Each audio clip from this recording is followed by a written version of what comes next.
morning everyone. Welcome to DSS online classes. This is Roli ma'am here for science class, and our today's topic is how do we control fire from the chapter combustion and flame. You may have heard or seen the fire breaking out at the homes, factories and shops. It causes a huge loss of life and property. So we should know how to control the fire. We must know how to control the fire.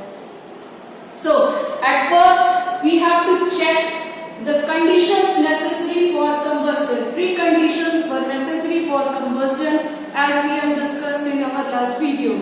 Now move to these conditions. First one is presence of combustible substances. Second one is presence of supporter gas or oxygen. And third one is the attainment of ignition temperature, as I have written here. So, if you, for controlling the fire, if you remove any of the more than one or two conditions, then fire goes off. If you want to control the fire, you have to remove any of the two conditions from this. For example, a very general method, a very general way to control the fire is pour water on it.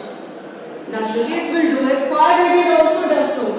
Fire brigade pours water on the fire because water cools the combustible substance. This way it brings the temperature of the combustible substance below the ignition temperature.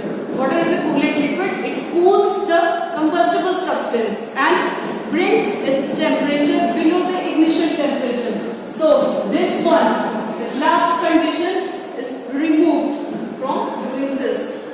Okay? After pouring water brings the temperature of the combustible substance below the ignition temperature. And you may see third condition was attainment of ignition temperature. So this condition is removed by pouring water. And the next is water vapor surrounds the combustible substance. Yes, if it surrounds the combustible substance, it means it will cut off the supply of oxygen, which is the second condition. Presence of oxygen gas. This was the second condition necessary for the combustion. And naturally water vapor surrounds the combustible substance. It means it will cut off the supply of oxygen. Now that was the method of prevention. If fire is caused by the paper or wood etc., you can use water easily. But what happens if electrical equipment is on fire, then it will not suitable to use water. If electrical equipment is on fire, then you cannot use the water. Why? Because it may conduct electricity and it may give shock to the person who is trying to douse the water. So, douse the fire. So, it is not suitable to use water in case of electrical fire. And water is also not suitable for fire involving oil and petrol, because oil and petrol float on water. Why? Because density of oil and petrol is less than the density of water. So it always floats on water, and after pouring that water, it will float on water and again the fire catches. So you cannot use water for the electrical equipments on the fire, and if the fire involves petrol or diesel or oil etc. In case of electrical equipment and petrol or diesel or oil, so what should we do? For the fire of electrical equipment and petrol or diesel, CO2 is the best extinguisher. Carbon dioxide is the best extinguisher gas. In case of electrical fire, and if fire is on the oil or petrol or diesel. Why?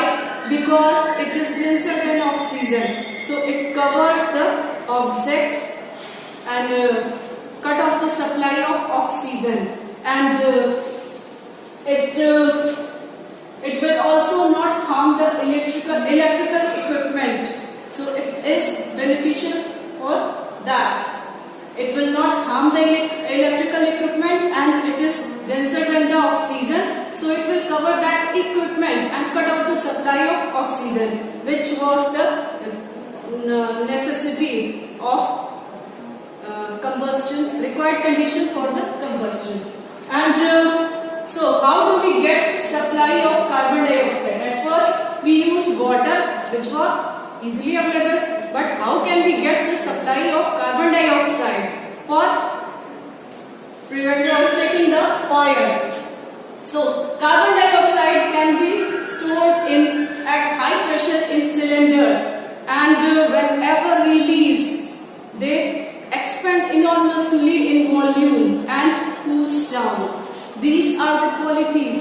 It cools down and expands enormously. So it will cover the burning object or object on the fire and cut off the supply of oxygen, and then fire goes off. It also cools down, so it brings the temperature of that substance below the ignition temperature. In this way, it controls the fire.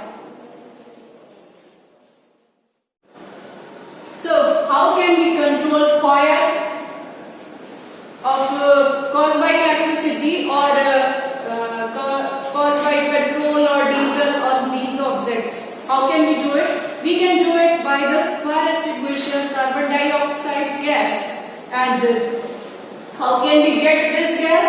We can store this gas. Carbon dioxide gas can be stored at high pressure and in the liquid form in the cylinder as a liquid.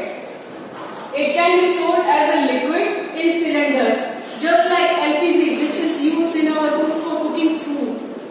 In the same way, carbon dioxide gas can also be stored in the cylinders as a liquid at high pressure. It can be stored at high pressure as a liquid. So please remember it. When released from this cylinder, then it expands enormously in volume. So it expands enormously means it will cover that electrical equipment or fire that is caused by the petrol or diesel. It will cover it because its density is more than the oxygen, so it will cover it.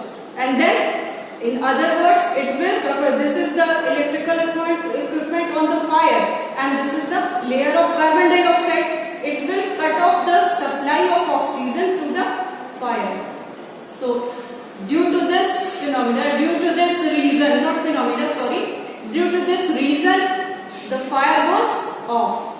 And cools down. Cools down means it will bring the temperature of that substance, that combustible substance or that electrical equipment which is on the fire, and brings that burning substance temperature below the ignition temperature because it cools down. So other requirement was also removed which was necessary for combustion. So carbon dioxide is an excellent fire extinguisher. So if the fire extinguisher is not present, you can get carbon dioxide but by other methods also. One of these method is using baking soda, which is easily available in your kitchen. So bring a good amount of baking soda and just pour it on the fire. What will happen? Let's check. The chemical formula of baking powder is NaHCO3, and whenever it obtains heat, then it will break into